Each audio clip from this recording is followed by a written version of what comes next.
उल्हासनगर में आहियूं। उल्हासनगर जी ॾाढी फेमस हिकु सिंधी टेम्पल हिकु मंदरु आहे हिते असांजे साईं वसण शाह स्वामी वसण शाह जे टेम्पल में आहियूं।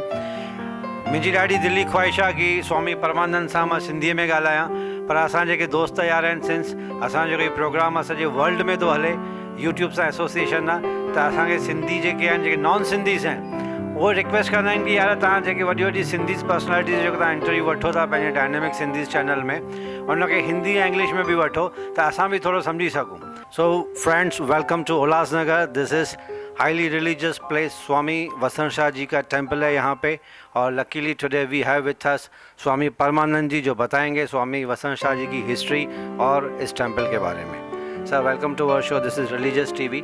स्वामी वसण शाह जी के पर्सनालिटी के बारे में, उनके विचार द्वारा की ज़रा आप बताएंगे रिलीजियस टीवी में, तो मेरे ख्याल से the entire world will know about the Swami Vasan Shah. Sai Vasan Shah बहुत बड़े सेंट हो गए, कम से कम आज से 150 से पौने 200 साल पहले। उनकी ओरिजिनल जो दरबार है, हमारी ओरिजिनल साईं वसण शाह दरबार जो है वो अभी भी रोहिणी सिंध पाकिस्तान में अभी भी मौजूद है।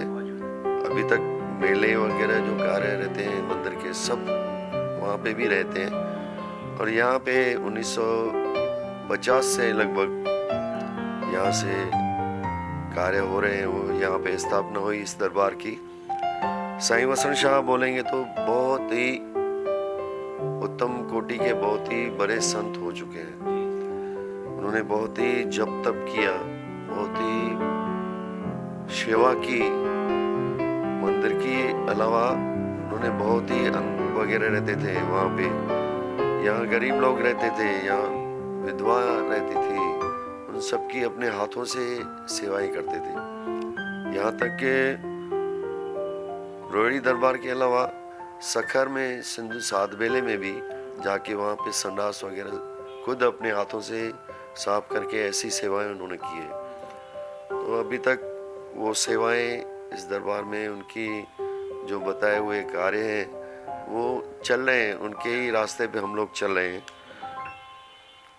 यहाँ पे हमारे दरबार में अभी भी साईं परम पूज्य हमारे पिताजी साईं आत्माराम साहब जी हैं। उनकी एनिवर्सरी, डेथ एनिवर्सरी 20 तारीख को रहती है। हर महीने की 20 तारीख को हम लोग अनाज वितरण करते हैं, गरीबों में अनाज बांटते हैं। वो कार्य मेन रहता है। और हर मेले में बहुत ही मेले लगते हैं, साल में बहुत मेले लगते हैं। साईं पारू शाह की, साईं वसण शाह की, उनके साईं वसण शाह के सुपुत्र साईं अमरदास, उनके पुत्र साईं चेतननाम की, और हमारे बाबा साईं आत्माराम साहब जी की वर्षियाँ साल में हर साल लगती रहती है। पूरा साल कुछ न कुछ कार्यक्रम रहता ही है। तो इसमें बहुत से कलाकार, बहुत से संगीतकार, बहुत ही बड़े बड़े फिल्म इंडस्ट्री के भी कलाकार जो हैं, कव्वाल वगैरह भी हैं, सब आके इसमें हाजिरी लगाते हैं, विजिट करते हैं और अपनी हाजिरी बढ़ते हैं। और बहुत ही शानदार मेले लगते रहते हैं। अभी इस समय साईं पारू शाह जो साईं वसण शाह जी के गुरु थे, उनकी 126वीं वर्षी उत्सव चल रहे हैं। उन्होंने सेवा की है, बहुत ही सेवा की उन्होंने। पूरा दिन 24 घंटे उनके सामने रहते थे, उनकी सेवा में हाजिर रहते थे। और उनको शौक था पीने का, भांग पीने का। वो नशा ऐसा है कि उसमें जाके आदमी प्रभु से भी मिल सकते हैं। अगर वो भावना से वो अपने हिसाब से पिएंगे तो बहुत ही वो न्यारा नशा है, दुनिया से सब नशों में न्यारा है। इसमें भक्ति में अगर जाना चाहे तो भक्ति में चला जाता है आदमी। तो ऐसे उनके शौक थे, तो वो भी सेवा उनकी करते थे, समय समय पे पिलाते थे उनको। और बाकी तो जो भी कार्य रहते हैं, कभी एक बार की बात है, वो उनके गुरु साईं पारू शाह बीमार पड़ गए, तो उनको बहुत कफ निकल रहा था, बहुत बलगम हो रहा था। तो साईं ने बोला कोई कंटेनर लेके आओ, तो उसमें हम कफ निकालेंगे। अपने शिष्य को, साईं वसण शाह को बोला जल्दी बेटा लेके आओ कुछ कंटेनर, उसमें हम कफ निकालेंगे। तो साईं ने देखा इधर उधर कुछ है नहीं, तो उन्होंने क्या किया, सामने आके मुंह खोल के बैठ गए, सामने आके मुंह खोल के बैठ गए। बोला साईं इसमें डाल दो आप। वो कप जो निकल रहा था, साईं ने उसकी आजमाइश लेने के लिए कप उसमें उनके मुंह में डाल दिया, वसंत शाह जी के मुंह में डाल दिया। तो उन्होंने वो अंदर ले लिया। ऐसी ऐसी उनकी सच्ची भावना थी सेवा करने की। तो उनकी दुआ से ही उनका नाम वसंत, पहले वसंत शाह था, वसंत शाह के बाद वसंत घोट हो गया। उनको वसंत घोट भी बोलते हैं। घोट मतलब हम लोग जो भी सेवादारी है, हम अपने को गोपियां समझती हैं और उनको कृष्ण के रूप में उनको घोट मानते हैं हम लोग। तो सबका वो एक किस्म का पति बोले, सब कुछ बोले, भगवान बोले, सब कुछ है। तो उनको घोट के लक़ब भी मिल गए वसंत शाह को, और उनको शहंशाह भी बोलने लगे कोई कोई। उनकी बहुत से कारनामे ऐसे, मतलब जिसको हम बोलते हैं करामतें, इतनी मिरेकल्स इतने थे। शॉर्ट में मैं बताऊंगा कि उन्होंने भांग से एकर बना दी। भांग जैसे बोलते हैं जो नशे की रहती है, एक्चुअली संतों दरवेशों का ही वो नशा है। तो उनको शौक था, दरबार में सबको मालूम था कि उधर भांग का गोटा लगता है। तो एक आदमी धंधा कर रहा था रोहिणी सिंध में आके। तो एक बार वो, हाँ पुरानी बात है, उनके टाइम की, साईं वसंत शाह के टाइम की। तो वो पकड़ा गया जब भी, तो नाम लिया साईं वसंत शाह का। वो धंधा खुद करता था, लेकिन डर के मारे, पुलिस के डर के मारे उसने बोला अभी किसका सहारा लूं, कौन मुझे बचाएगा। तो उन्होंने बोला साईं वसंत शाह का। उसको थोड़ा मालूम था कि इधर ये चीज चलती है, तो उनका नाम ले ली। तो साईं वसंत शाह को पुलिस स्टेशन पे मंगाया। साईं ने देखा कि मैं इसको कभी देखा ही नहीं है, फर्स्ट टाइम इसको देख रहा हूँ, ये कौन है। तो मन में उन्होंने ध्यान लगाया कि ये बंदे ने आके हमारी शरण ली है। तो जो शरण आता है तो संत का काम है उसको संभालना, हाँ, कोई भी हो, दोषी भी क्यों ना हो, लेकिन संत का काम है उसको माफ करने का। तो मन में सोचा कि इसने बड़ी संतों की शरण ली है तो इसको बचाना चाहिए। तो उन्होंने क्या किया, जो भांग थी उसमें बोरे में, तो ऑफिसर को बोलता है इसमें भांग नहीं है। तो ऑफिसर बोला क्या है इसमें, फिर हमने तो खुद यहाँ पे सैंपल निकाल के रखा है, भांग है। और ये बंदा जो फंसा है वो खुद मान रहा है कि भांग है।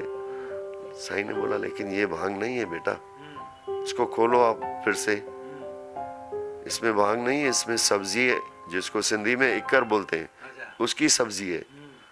तो जैसे ही उसने वापस वो बोरी भांग की खोली तो देखते क्या है, तो उधर तो भांग तो है नहीं, उधर सिर्फ वही सब्जी है, इक्कर है। सूंघता है घड़ी घड़ी, भांग मिलती नहीं। तो ऐसे ऐसे करामतें अपने बंदों को बचाने के लिए, अपने प्यारों को बचाने के लिए बहुत सी की है, हिस्ट्री बहुत है। तो एक बच्चा पानी में गिर गया, 7 साल का। उनकी माँ सेवा कर रही थी मंदिर में, तो बच्चे को बिठाया जैसे, तो वो नीचे गिर गया। तो 1 दिन हो गया, 2 दिन हो गया, लेकिन वो माता को विश्वास था कि मेरा बच्चा वापस आएगा। सब लोग बोल रहे हैं इधर क्यों बैठी हो, अभी बच्चा गया तो गया। साईं वसंत शाह ने भी उनको समझाया, बेटा साईं तो उसको आपको दूसरा देंगे, चिंता नहीं करो, हम भगवान को प्रार्थना करेंगे, जरूर देंगे। लेकिन वो मानती नहीं थी, बोलती थी मेरे को वही बच्चा चाहिए। तो ऐसा करिश्मा उन्होंने किया कि 3 दिन के बाद बोलते हैं वो बच्चा वापस आता है। उसको कोई चरावा था, जंगल में चरा, नदी के किनारे भैंस को, गाय को चरा रहा था। उसकी नजर पड़ी कि समुद्र के बीच में छोटा एक टापू बनेला है, उसके ऊपर बच्चा बैठा है, छोटा बच्चा 7 साल का, अकेला बैठा रो रहा है। तो उसकी नजर पड़ी, वो बच्चे 3 दिन के बाद वो बच्चे को लेके आते हैं, सीधा दरबार में आते हैं और बोलते हैं ये बच्चा आपका। वो सब लोग हैरान हो जाते हैं कि 3 दिन के बाद बच्चा आया कैसे। तो बच्चे को ही, छोटे बच्चे को पूछते आप किधर थे। बच्चा अपने मुंह से बोलता है कि मैं तो दरियाशाह में था, पानी में था 3 दिन, फिर कैसे बचे। मैं बोला ये जो दाढ़ी वाले हैं ना बाबा वसंत घोट, और उनके गुरु साईं पारूशाह दोनों मेरे को हाथ पकड़ के सैर करा रहे हैं, पानी में सब कुछ खिला पिला रहे हैं और मेरे को बोलते हैं क्या चाहिए, तो मैं बोलता हूँ मेरे को मेरी माँ चाहिए और कुछ नहीं चाहिए, मेरे को माँ चाहिए, मेरे को माँ के पास भेजो। और इनकी ये लगन बच्चे की और उधर माँ की लगन, वो भी बोलती है मेरे को बच्चा चाहिए। तो साईं ने बोला चलो ठीक है, इसको वापस भेज देते हैं माँ के पास। ये जो कहावत है कि संत जो थे, संत महात्मा थे, वो मिरेकल्स कर सकते थे, कर सकते, उनको इतनी शक्तियाँ मिलेली थी गुरु की, और उन्होंने अपनी साधना से भी रात को आधी रात को जाग के उन्होंने ऐसे ऐसे मिरेकल्स करने की शक्तियाँ प्राप्त की और मुख से जो जैसा बोलते थे वैसा ही। सर ये अभी जो 126 एनिवर्सरी चल रही है अभी, तो इसमें क्या क्या फंक्शंस, क्या क्या फेस्टिवल्स की तरह आप इसको सेलिब्रेट करते हैं? रोज रात में हमारा सत्संग रहता है, रात को 10 बजे से रात को 2 बजे तक बहुत ही अच्छे अच्छे कार्यक्रम रहते हैं। यहाँ पे सिंधी में हम लोग भगत बोलते हैं, सिंधी भगत, वो भी रहते हैं। बहुत कलाकार भी आते हैं, बाहर के भी कलाकार आते हैं। अभी 2 दिन पहले एक MS निज़ामी भाई लोग थे, मोहम्मद अने, वो हाजिरी भरने आए थे। उन्होंने भी बहुत अच्छा कार्यक्रम किया, रात को 3 बजे तक प्रोग्राम चला था, हाजिरी भरी थी। बहुत उनके भजन और उनकी कवालियाँ, उनके सूफ़ी कलाम वगैरह सब रहते हैं। वैसे ही अभी 22 दिन तक कोई न कोई नए नए भगत और कलाकार हाजिरी देंगे। उसके अलावा रात को भंडारा भी रहता है। भंडारा तो वैसे रोज़ रहता है, सुबह शाम। रात को खास करके बहुत संगत आती है, बहुत पब्लिक आती है, कम से कम 800-1000 लोग डेली आते हैं दरबार में। उनको भी भंडारा मिलता है, प्रसाद मिलता है। लेकिन सर ये आप लेह एंड लद्दाख, पाकिस्तान तो ठीक है, मेन फाउंडेशन माना जाता है वहाँ पे, दुबई भी जा रहे हैं मैंने सुना अभी आप? दुबई भी भक्तों को थोड़ा एंटरटेनमेंट भी हो जाता है और वहाँ पे एक कार्यक्रम भी रखा है सत्संग का। हाँ, दुबई में शायद सिंधीज़ भी बहुत है। सिंधीज़ भी बहुत है। सर ये तव्हां पाकिस्तान त ठीक आहे वञो था बिकॉज ऑफ फाउंडेशन आहे साईं वसण शाह दरबार जे हुते, पर ही दुबई ऐं लेह ऐं लद्दाख बि तव्हां फ्रिक्वेंटली वेंदा आहियो स्वामी वसण शाह जे लाइ?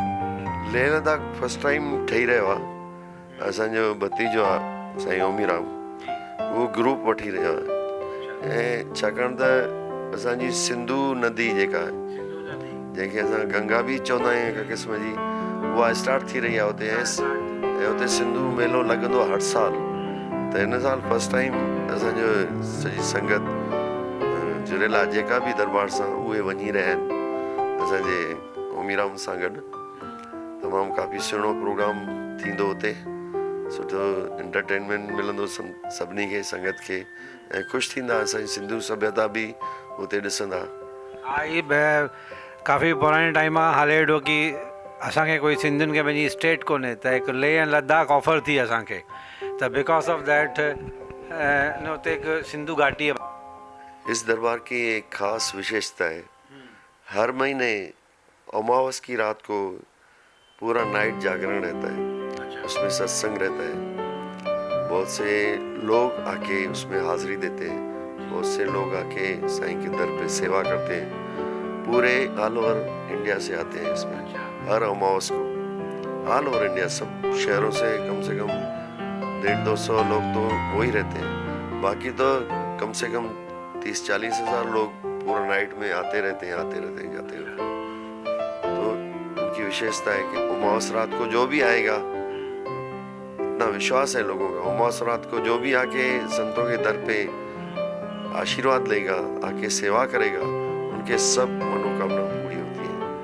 तो हर अमावस रात को 9 बजे से सुबह 7 बजे तक प्रोग्राम रहता है सत्संग का पूरा नाइट। तो 8 मार्च को कोशिश तो हमारी भी यही रहेगी कि हम अपनी पूरी टीम के साथ यहाँ पे मौजूद रहें और स्वामी परमानंद जी की परमिशन से उससे पूरा शूट करें, कवर करें, ताकि पूरे वर्ल्ड को भी पता चले कि यहाँ पे भी संत महात्मा हैं, उनके नाम पे मिरेकल्स होते हैं।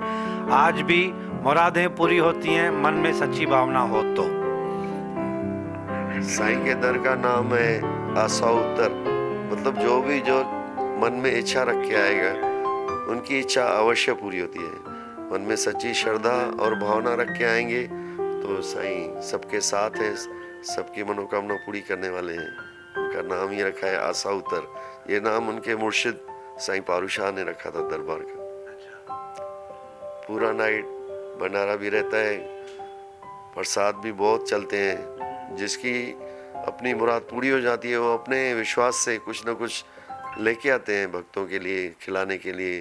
कभी गर्मी के टाइम आइसक्रीम रहता है, शरबत रहता है, ठंडी में चाय काफ़ी, ये वो पूरा नाइट चलता रहता है। और दाल तो यहाँ की मशहूर है, दाल हर मेले में रहती है। दाल इतनी पानी के जैसी रहती है लेकिन उसको दाल को ऐसा बोलते हैं ये दुख भंजनी दाल है। जो भी पीता है उसके सब दुख दूर हो जाते हैं। वैसे भी सिंधी रेसिपीज तो वैसे भी फेमस ही हैं। हर साल साईं वसण शाह दरबार में असांजे मुर्शिद सतगुरु साईं वसण घोट साहिब जन जो मेलो लॻंदो आहे, जंहिंजी तिथि जे हिसाब तिथि सिंधी तिथि जे हिसाब सां डेट फिक्स आहे। दिवाली ईंदी आहे, दिवाली खां 10 ॾींहं अॻु मेलो शुरू थींदो आहे ऐं 9 ॾींहं हलंदो आहे। धनतेरस ते जंहिंजो पलो पवंदो आहे, 9 ॾींहं ऐं 9 रातियूं कंटिन्यूअस ही मेलो चालू रहंदो आहे, जंहिंमें केतिरियूं शेवाऊं थींदियूं आहिनि, मेडिकल कैंप्स लॻंदियूं आहिनि, 24 कलाक भंडारो चालू हूंदो आहे। जेका बि संगत ईंदी आहे उन्हनि जे रहण जो बंदोबस्तु काफ़ी पूरे हिंदुस्तान मां या आउट ऑफ इंडिया भी काफ़ी प्रेमी ईंदा आहिनि, उहे बि अची करे रहंदा आहिनि। चवंदा आहिनि ॾिसे त कोई कोई तरसी साईं वसण घोट जी वरसी। मेलो शुरू थिए थो असूअ जे अरड़ीअ, पलव पवे थो 26-27, 8-9 रातियूं 8-9 ॾींहं प्रेमी पवनि था तरसी। ॾिसे त कोई तरसी साईं वसण घोट जी वरसी। त उन्हनि जी संतनि जी वरसी ख़ासि वरसी जेका वॾे में वॾी आहे, नवरात्रियूं हूंदी आहे, डे नाइट प्रोग्राम्स रहंदा आहिनि। अची करे सभिनी खे निमंत्रण आहे त हर मेले में अची करे पंहिंजो योगदान भी ॾींदा, शेवाऊं भी कंदा, आशीर्वाद भी संतनि जी प्राप्त कंदा। इसके लिए आप वहाँ पे जाके एंड दुबई आपके because we have lot of Sindhis in Dubai. Yes, उधर बहुत सिंधी हैं तो सबसे मिलना भी हो जाएगा, प्लस हमारे जो हैं फॉलोअर्स वो भी चलेंगे। उनका भी बहुत लोगों की इच्छा थी कि हमको भी दुबई घुमाइए साईं, हाँ, तो उनका घूमना भी हो जाएगा, उधर सबसे मिलना भी हो जाएगा। और एक नाइट सत्संग की बड़े हाल में रखी है जिसमें अराउंड 600 to 800 पर्सन्स रहेंगे। उधर बहुत ही अच्छा कार्यक्रम हमारे बेटे कालीराम जी करेंगे। पूरा म्यूजिक का जो उनका ग्रुप है वो साथ में चल रहा है, तो बहुत ही अच्छा प्रोग्राम रहेगा। सत्संग भी रहेगा और सिंधी में भी प्रोग्राम रहेगा। सिंधी सभ्यता के ऊपर भी जो हमारे भजन संगीत कलाम वगैरह बोलते हैं जिसको, वो भी रहेंगे। उधर को भी, उधर जो पब्लिक रह रही है जिनको मालूम नहीं वसण शाह दरबार किधर है, क्या है, कौन से संत हैं, तो संतों का भी इंट्रोडक्शन हो जाएगा, उधर अच्छा हो जाएगा। खास तौर पे तो यंगस्टर्स को बहुत ज़्यादा जानकारी डिटेल में नहीं है, तो दुबई में जो यंगस्टर्स हैं या दुबई के आसपास अबू धाबी में भी काफ़ी सिंधीज़ एंड इंडियंस हैं, तो उनके नॉलेज में भी साईं वसण शाह स्वामी जी की जो हिस्ट्री है उनको पता चल जाएगा, तो मेरे ख्याल से ये बात अच्छी रहेगी। तो फ्रेंड्स, ये थी स्वामी परमानंद जी से हमारी वार्तालाप थी। काफ़ी जानकारी मुझे भी इतनी नहीं थी, लेकिन काफ़ी जानकारी इन्होंने दी। स्वामी वसण शाह जी की हिस्ट्री बताई, संत महात्मा जी के जो मिरेकल्स थे उन्होंने ब्रीफ में बताए, बहुत ही अच्छा हमें लगा। And thank you very much sir. बोल अमर लाल की जय, शहंशाह पारू शाह साहिब की, सतगुरु वसण घोट की जय, साईं अमरदास साहिब की, साईं चेतनाम साहिब की, साईं गोपाराम, साईं सुखरामदास साहिब की जय, पूज पिता साईं आत्माराम साहिब की, प्यारे गुरुदास साहिब की, सभिनी संतन महात्माउनि की। आयो लाल सभई चो झूलेलाल।